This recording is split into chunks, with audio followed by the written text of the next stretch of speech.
Bem-vindo de volta. Hoje a gente recebe o Max Blumenthal, editor-chefe do The Gray Zone, para falar sobre o memorando de entendimento e o que está acontecendo na relação entre os Estados Unidos e Israel. Então, obrigado por voltar ao programa. É ótimo te ver, Glenn. Bom, acho que minha primeira pergunta é bem específica. Trata-se do memorando de entendimento, que eu imagino que os Estados Unidos tenham assinado meio a contragosto, já que o texto soa quase como uma declaração de rendição. Mas, ao mesmo tempo, eu entendo por que ele precisou ser assinado. Ainda assim, é difícil imaginar os Estados Unidos aceitando esses termos. Afinal, o país tem um sistema político interno bem complicado, e mesmo que o Trump reconheça que é necessário encerrar essa situação, ele não tem, necessariamente, a palavra final, nem é o único a decidir sobre isso. Então, eu queria que você comentasse um pouco sobre a política interna, como as pessoas dentro do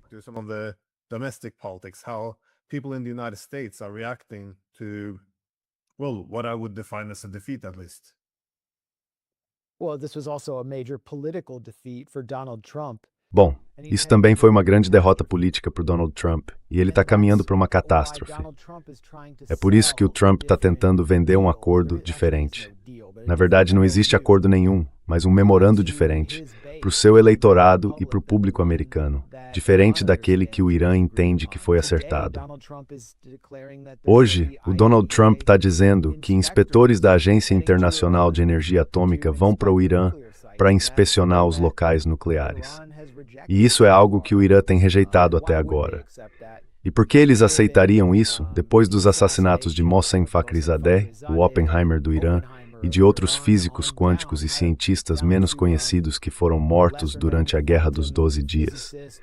E depois disso, esses nomes grau todos na sua lista Smugfoot Growth. Israel get these names and put them in its target bank?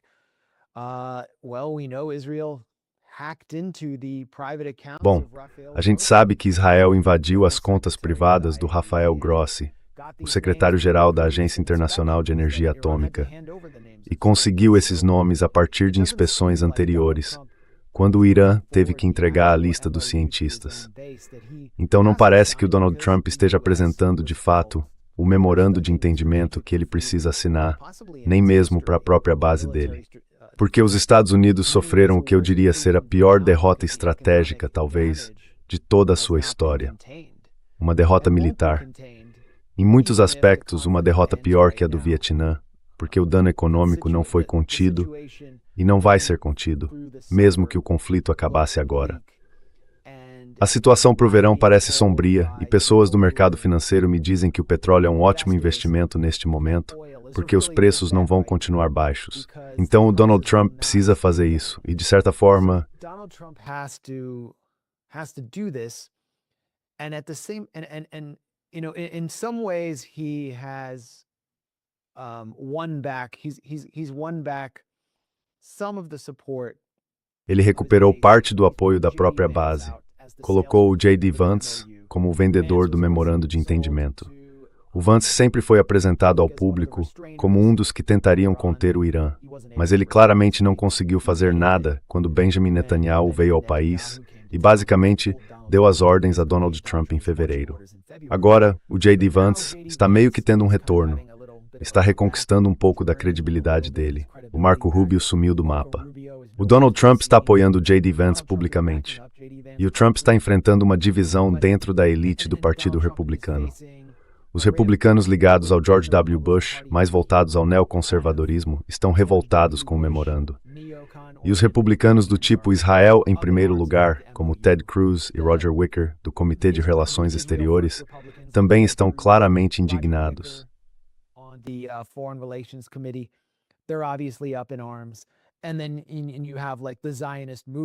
E aí você tem o movimento sionista, que antes apoiava o Trump, agora atacando ele. Inclusive, no jornal da Miriam Adelson em Israel, o Israel Hayom, aquele panfleto pró-Netanyahu que a gente pode comentar depois, agora partindo para cima do Donald Trump. De repente, o Trump ficou impopular em Israel. Eles se sentem tão no direito de tudo que viram contra ele num piscar de olhos. Mas eu acho que um dos elementos mais cínicos e perversos da política americana, que agora tenta apertar o cerco contra o Trump por ele ter assinado esse memorando de entendimento em Versalhes. E o simbolismo de assinar, basicamente uma declaração de rendição em Versalhes, são os democratas. E os democratas estão fazendo isso porque o memorando é impopular entre o público americano.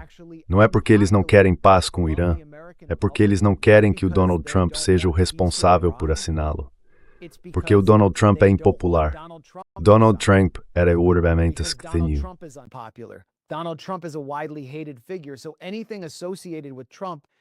Então, qualquer coisa associada ao Trump está condenada ao fracasso. Isso é tipo uma nova, acho que é uma pesquisa da CNN. 64% dos americanos não gostam do memorando de entendimento. É quase o mesmo número de americanos que não gostaram da guerra do Irã. Então, por que eles não iriam querer que houvesse paz? Por que não iriam querer um memorando de entendimento? Porque é o Trump que está fazendo. Tudo o que aparece nas notícias agora não é, tipo, a principal manchete nos Estados Unidos, se você assistir a TV a cabo, não é o memorando. Não é sobre a dinâmica do acordo, nem se o Irã vai realmente abrir mão do seu material nuclear ou aceitar os inspetores. É sobre o espelho d'água no National Mall e o fato de que um ex-atleta olímpico foi preso por colocar a mão na água, porque o Trump acabou de supervisionar uma reforma absurda, no estilo Mar-a-Lago, desse espelho d'água, que custou uns 30 milhões de dólares. E ele ainda deu o contrato sem licitação para um amigo.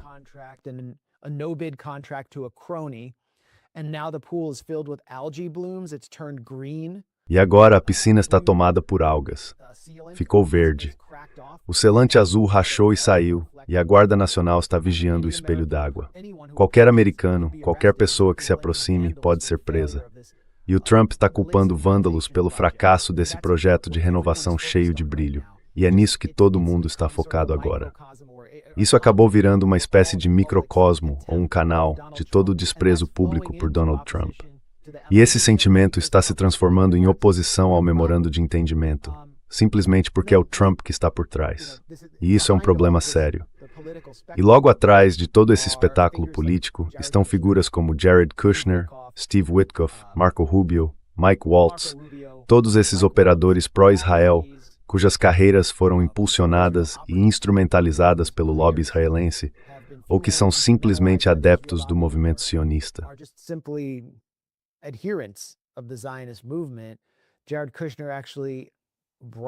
O Jared Kushner, na verdade, levou o Nick Stewart da Fundação para a Defesa das Democracias, que é o principal grupo israelense que articulou essa guerra em Washington. Ele levou esse cara para a Suíça, para as negociações. Então essas figuras ainda estão espalhadas por toda a administração Trump e prontas para desfazer qualquer memorando de entendimento ou impedir um acordo. Mas eu acho que o que eles estão fazendo agora é só ganhar tempo. Eles veem isso como uma forma de sequência estratégica. Então há muitos fatores jogando contra o sucesso desse memorando, mesmo com o público americano claramente contra a ideia de voltar à guerra.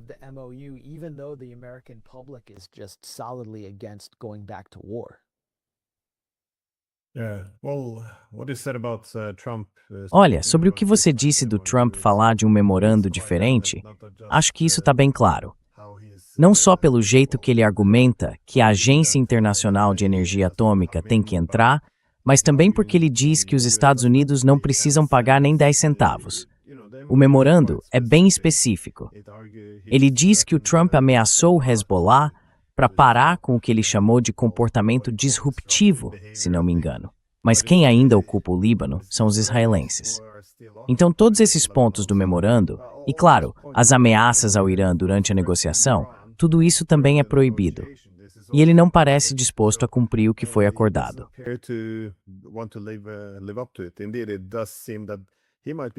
De fato, parece que ele pode estar ganhando tempo, talvez só para conseguir fazer o petróleo passar por mercados mais estáveis. Mas é difícil imaginar isso sendo realmente implementado por completo. E quanto a Israel? Parece que o país está numa situação complicada agora. Quer dizer, ele vem pressionando por uma guerra com o Irã há décadas. Finalmente conseguiu alguém na Casa Branca disposto a isso. O Trump fez o que queria, mas claramente as coisas não saíram como planejado. O Irã acabou saindo por cima, apesar de toda a morte e destruição. Então, onde isso deixa Israel neste momento? Quero dizer, o nível de pânico é tão grave assim? E no fim das contas, qual seria o plano B? How bad is the panic and what's plan B essentially? Israel reportedly proposed Segundo relatos, Israel propôs aos Estados Unidos destruir toda a infraestrutura do Irã em 48 horas. E os Estados Unidos rejeitaram essa ideia porque simplesmente não é algo que eles consigam fazer. Eu acho que até o governo Trump, por mais trapalhão que fosse, percebeu que isso era só mais uma manobra para arrastar os Estados Unidos de volta para uma guerra que não pode vencer, e na qual não alcançou nenhum dos objetivos militares declarados desde o início. E foi ninguém menos que o chefe do Estado-Maior Conjunto, Dan Kane, quem se opôs à guerra antes mesmo de ela começar.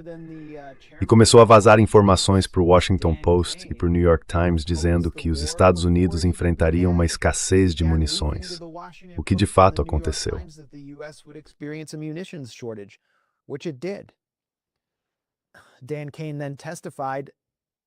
Dan Kane depois prestou depoimento no Comitê de Relações Exteriores do Senado, acho que numa troca com o senador Dick Durbin, dizendo que a marinha do Irã não tinha sido destruída e que os Estados Unidos não conseguiriam abrir o Estreito de Hormuz por meios militares. Isso foi na época em que Donald Trump dizia, e ainda repete hoje, que as forças armadas deles foram dizimadas, que a marinha foi destruída. Pode ser que seja isso que Donald Trump ouve dentro da própria bolha, mas eu acho que, na verdade, é o argumento que ele quer apresentar para o seu eleitorado, para continuar vendendo o memorando de entendimento depois dessa derrota.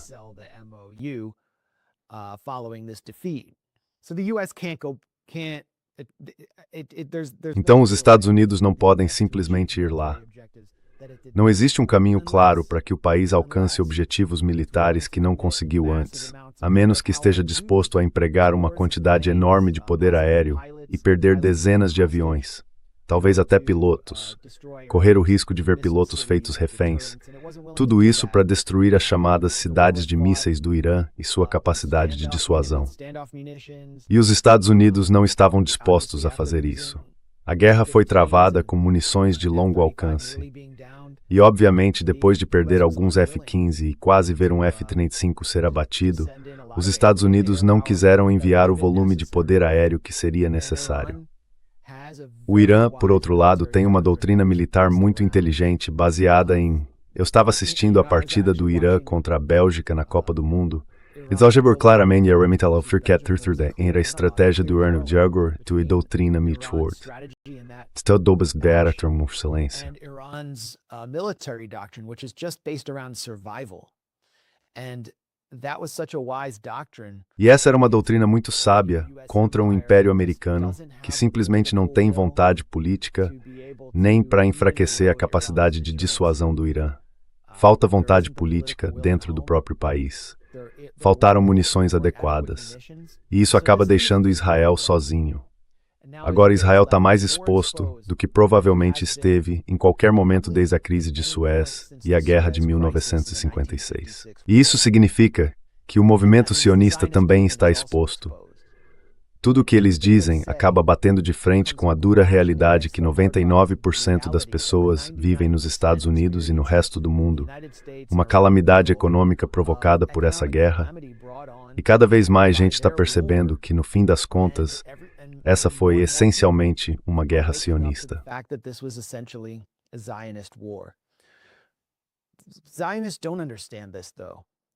Os sionistas não entendem isso. Eles não entendem porque todo mundo está irritado com eles. Na verdade, eles veem isso como uma forma de perseguição, como antissemitismo, e não estão aprimorando nem ajustando a própria comunicação. Eles não conseguem lidar com o fato de um prefeito popular em Nova York, como Mahmoud Mamdani, estar fazendo campanha abertamente contra o AIPAC. Cada vez mais candidatos nos Estados Unidos estão fazendo campanha contra o AIPAC. O nível de oposição a Israel nas pesquisas do Pew e do Gallup está disparando agora, chegando a níveis recordes. É como... Acho que mais de 80% dos democratas registrados são contra enviar ajuda a Israel neste momento. O público americano quer cortar os laços com Israel.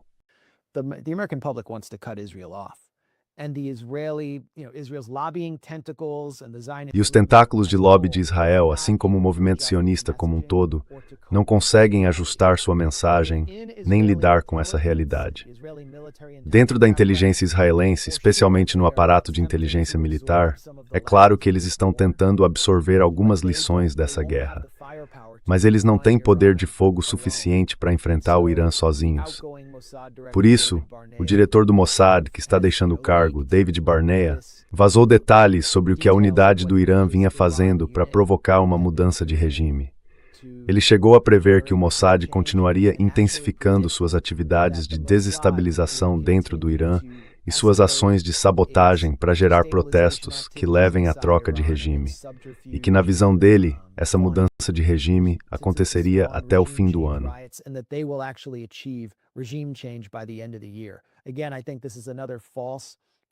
De novo, eu acho que essa é mais uma previsão falsa, feita para justificar as prioridades burocráticas deles e garantir o orçamento, além de manter os Estados Unidos fascinados com a aura da inteligência israelense. Mas, de novo, eles não têm uma estratégia clara ali. Eu acredito que Israel vai continuar com atividades de desestabilização. Eles podem tentar iniciar outra guerra, talvez depois da Copa do Mundo, partindo do princípio de que os Estados Unidos vão se juntar a eles, como aconteceu durante a Guerra de 12 Dias, para resgatá-los. Essa guerra aumentaria a pressão sobre Donald Trump para tomar alguma atitude. E não está claro se ele vai ajudá-los dessa vez, como Nixon fez na Guerra de 73.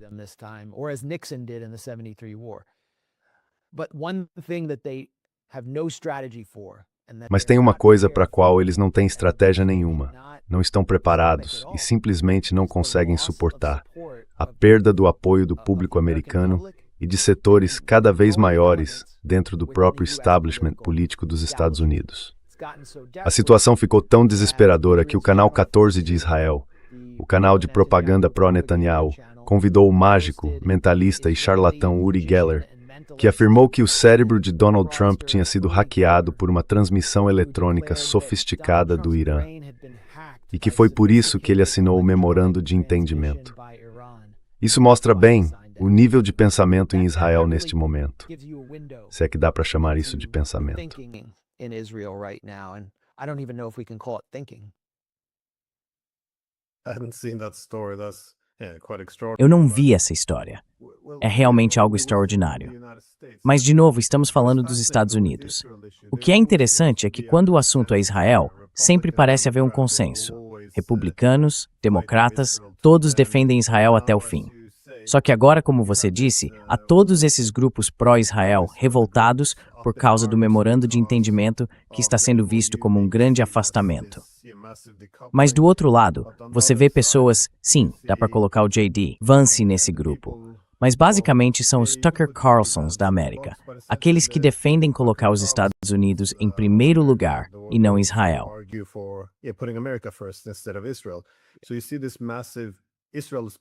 Então a gente vê esse grande, Israel acabou virando um tema muito polarizado, parece. Mas como é que isso afeta na prática a sobrevivência do memorando de entendimento? Porque, claro, tem muita gente dentro dos Estados Unidos que gostaria de sabotar esse acordo. E eu imagino que Israel também tem esse interesse. E acho que os iranianos já perceberam o que está acontecendo. Eles sabem, eu acho, o que Washington pretende fazer. Basicamente, enrolar, ir diluindo aos poucos e acabar não implementando nada. Parece que é isso que vai acontecer. Mas eles já mostraram que estão dispostos a abandonar o acordo assim que Trump começou a ameaçá-los. Então, parece que estão se preparando para isso.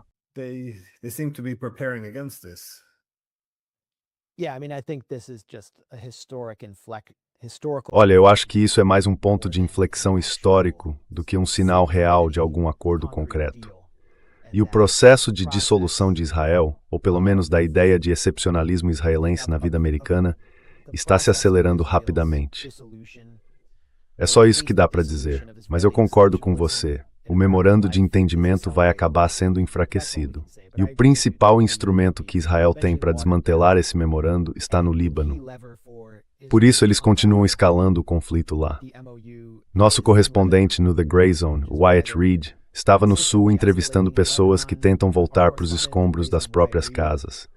Muitos tiveram que recuar porque Israel continuava intensificando os ataques e cometendo novos massacres, matando dezenas de pessoas por dia.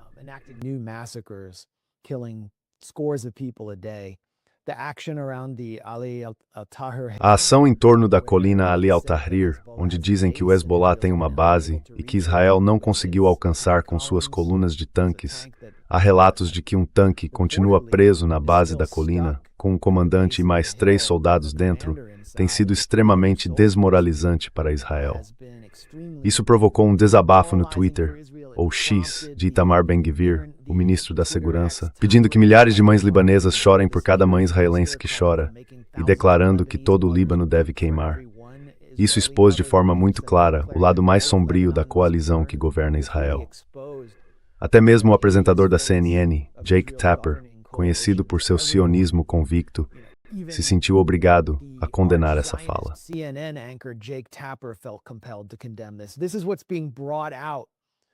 É isso que está vindo à tona da alma perturbada de Israel, por causa dos seus fracassos no Líbano. Mas agora ele precisa continuar no Líbano para tentar sabotar o memorando de entendimento. AIPAC, o principal braço do lobby israelense nos Estados Unidos, tentou retratar aqueles 4 soldados israelenses invasores que estavam tentando atacar o Hezbollah dentro do território libanês, como vítimas de um pogrom parecido com a Noite dos Cristais. Disseram que o Hezbollah matou 4 judeus simplesmente porque gosta de matar judeus. Na verdade, estão tentando gerar simpatia pelos soldados israelenses invasores. E toda vez que fazem isso no X, essas postagens são inundadas com milhares de comentários zombando e provocando. Não há simpatia nenhuma pelo que Israel está fazendo lá.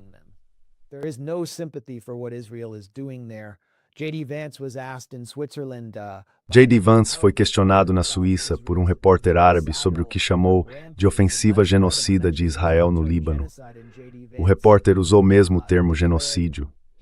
E o Vance respondeu que não. Sabe, no passado a gente veria o Joe Biden, o Barack Obama ou algum dos assessores deles repreendendo o repórter por usar essa palavra. Mas o J.D. Vance simplesmente deu de ombros e disse que ninguém está fazendo mais do que eles para tentar conter a violência no Líbano. E que, se o memorando de entendimento for realmente aplicado, Israel vai acabar limitado em suas ações no Líbano. E isso, segundo ele, seria um fracasso militar. Um fracasso que poderia ser ainda mais devastador para Israel do que o que aconteceu com o Irã.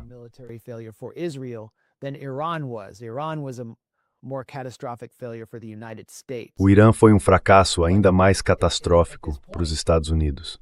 Mas neste momento parece que é para lá que eles estão indo, e que o Líbano vai ser a principal alavanca para desmontar o memorando de entendimento.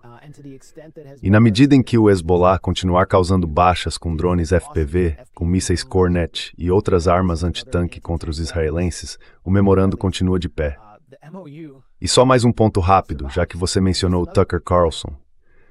O Tucker Carlson, acho que ontem, numa entrevista num podcast, disse que tinha acabado com o Partido Republicano. O Tucker Carlson vem do centro real do Partido Republicano, do que seria o núcleo tradicional do partido.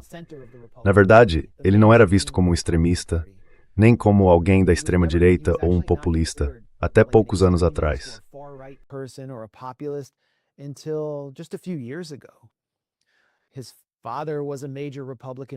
O pai dele foi uma figura importante do Partido Republicano, serviu como embaixador em governos republicanos e tinha uma relação próxima com a administração Reagan. Ou seja, ele fazia parte da elite do Partido Republicano. E agora ele está dizendo que não pode mais fazer parte do partido, porque, segundo ele, o partido não serve mais aos Estados Unidos. Serve, na verdade, a Israel. O Tucker Carlson poderia, em tese, formar um terceiro partido, que incluiria nomes como Marjorie Taylor Greene, Matt Gaetz e Thomas Massie, várias figuras que foram afastadas pelo lobby pró-Israel, mas que ainda têm muito prestígio entre a base conservadora e também bastante respeito no que eu chamaria de esquerda populista, que o deputado Ro Khanna, da Califórnia, tenta liderar neste momento. E ele provavelmente vai concorrer, eu acho que vai disputar as primárias democratas. Então, digamos que eles realmente façam isso. So let's just say they do that. They're going to kneecap the Republican candidate Eles vão sabotar o candidato republicano em 2028, a menos que esse candidato seja o J.D. Vance, com quem o Tucker Carlson tem uma relação próxima. O filho do Tucker Carlson trabalhou com J.D. Vance até ser forçado a sair pelo lobby pró-Israel. Mas ter esse grupo, o grupo do Tucker, por assim dizer, vai obrigar o J.D. Vance a adotar uma postura mais dura em relação a Israel. É algo que eu gostaria que acontecesse com os democratas. Mas o único partido alternativo é o Partido Verde, que os democratas conseguiram tirar das cédulas em nível nacional e também nas disputas estaduais. Aconteceu recentemente na eleição para governador da Califórnia, justamente para impedir que exista qualquer freio à loucura pró-Israel do Partido Democrata. Eu acho que a primária de 2028, nos dois partidos, vai ser fascinante, porque a base já abandonou o apoio a Israel, e o que sobrou é só suborno legalizado.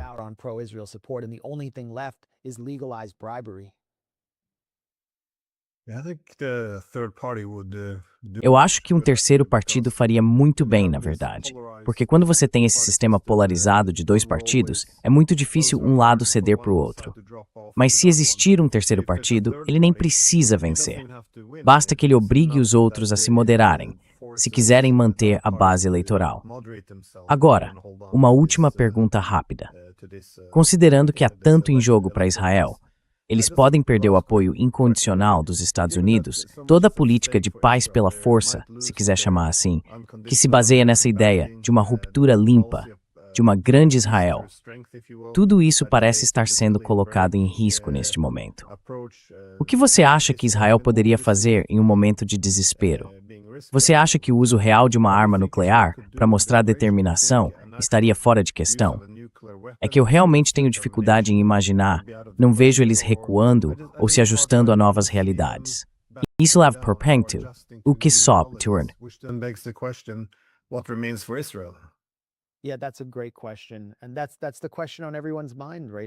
Essa é uma ótima pergunta. E é justamente a pergunta que todo mundo está fazendo agora. Porque qualquer pessoa que esteja realmente prestando atenção nisso, que ainda mantenha o senso crítico, entende que Israel é um Estado anacrônico. É um Estado colonial, de alta tecnologia, com armas nucleares, que existe fora do seu tempo histórico e fora da realidade das relações internacionais normais e que tenta desmontar o direito internacional como questão de sobrevivência.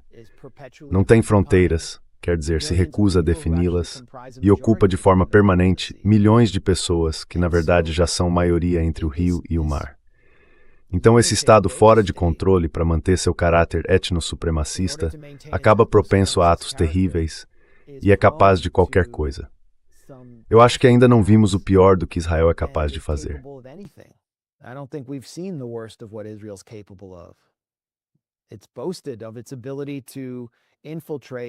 Eles se gabam da capacidade de infiltrar equipamentos de comunicação comuns, como pagers ou celulares, e transformá-los em explosivos. Então, o que vão fazer quando estiverem encurralados? Vão recorrer a assassinatos de lideranças que não fazem parte de grupos de resistência não estatais, como Hezbollah ou Hamas? Já fizeram isso?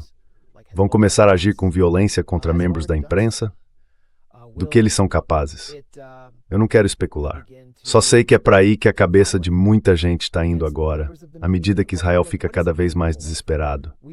E a gente vê, por exemplo, um ex-porta-voz das Forças de Defesa de Israel, que falava em persa, declarar que os Estados Unidos precisam de um novo Pearl Harbor para entender o que está em jogo.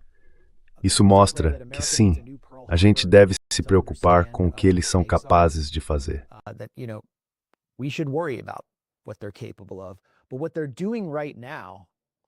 Mas o que eles estão fazendo agora é tentar gerar simpatia inventando falsos casos de antissemitismo. A coisa chegou a um ponto em que sionistas canadenses influentes passaram as últimas 24 horas torcendo e desejando que o atirador de Montreal, que segundo dizem era, digamos, é uma forma meio grosseira de dizer, mas um tipo de incel, alguém que odiava mulheres ou se ressentia porque mulheres não estavam disponíveis para homens como ele, que ele fosse, na verdade, um antissemita que saiu por aí atirando em judeus. E eles estão fazendo de tudo, contra todas as evidências, para convencer o público de que esse atirador queria matar judeus. Do mesmo jeito que a AIPAC tentou retratar soldados invasores das forças de defesa de Israel no Líbano como vítimas de uma nova noite dos cristais, mortas só por serem judias.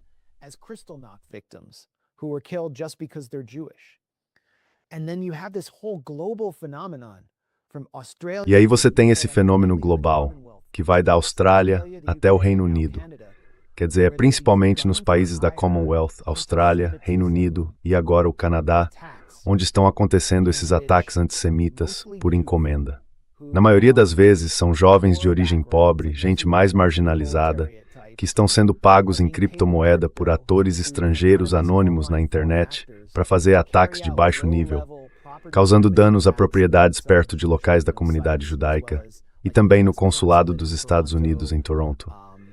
E canais estranhos no Telegram estão reivindicando esses ataques em nome de algo chamado Ashab Yamin al-Islamiyya, que seria tipo a mão direita do Islã, dizendo que fazem parte da resistência patrocinada pelo Irã.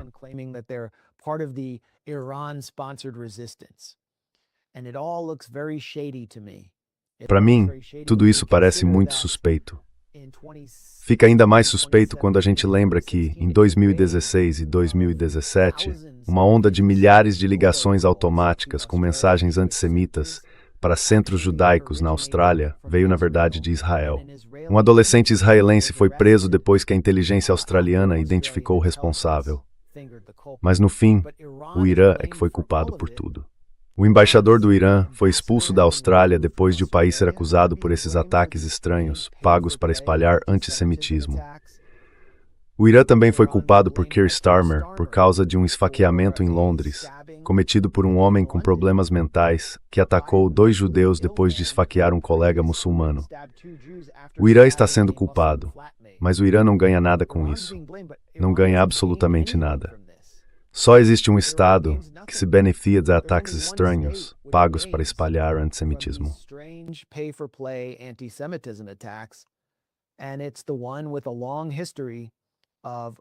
E é o país que tem um longo histórico de ataques de bandeira falsa.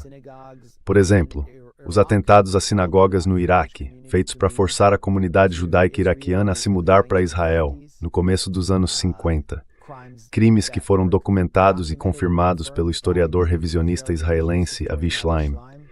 Ou o caso Lavon, no Egito, que acabou destruindo a comunidade judaica egípcia e preparou o terreno para a guerra de 1956. É Israel.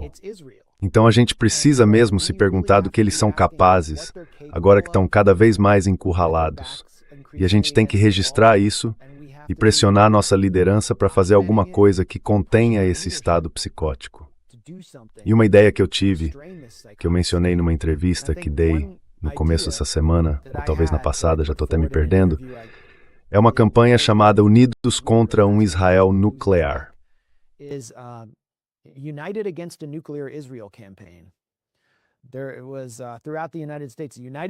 Foi em todos os Estados Unidos o movimento Unidos contra um Irã Nuclear, comandado por intermediários israelenses como Jason Brodsky. E havia grandes outdoors na Times Square, mas o Irã nem sequer tinha um programa nuclear ativo. Já Israel tem um programa nuclear secreto, a chamada Opção Samson, em que poderia usar diretamente esse programa nuclear como forma de chantagem contra o Ocidente, está bem documentada. E chegou a hora de educar o público sobre a ameaça que Israel representa. É uma ameaça apocalíptica, e também explicamos como é necessário desmantelar o seu sistema de apartheid, que está de fato no centro da crise econômica global que está afetando quase todo mundo no planeta neste momento.